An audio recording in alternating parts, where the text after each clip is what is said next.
Welcome to Policy on Demand's Week in Review. I'm Pam Olson. What would you tell clients are your takeaways from this week?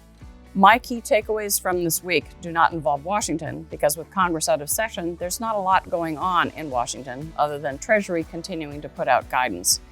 A week ago, we saw the Treasury Department release guidance on the book minimum tax and its application to the insurance industry. Much anticipated and very welcome guidance. Outside the country, however, there's a lot going on.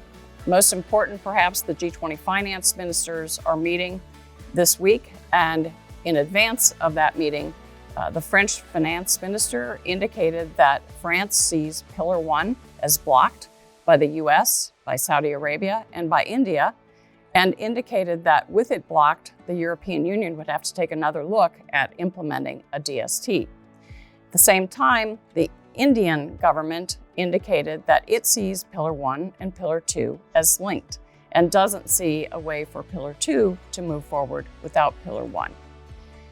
What that means for the US is that the bipartisan linkage on opposition to the DST as a goal of the OECD project may be evaporating.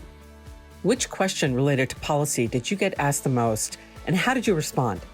The question I got asked the most this week involved other countries' implementation of Pillar 2. With Singapore making an announcement about what it intended to do, as well as other countries starting to fall into line, it becomes more certain that companies are going to be dealing with the implementation of Pillar 2 in a variety of jurisdictions around the globe. As a result, companies are starting to think about what they need to do to get prepared for Pillar 2, which is scheduled to take effect in a number of jurisdictions at the end of this year.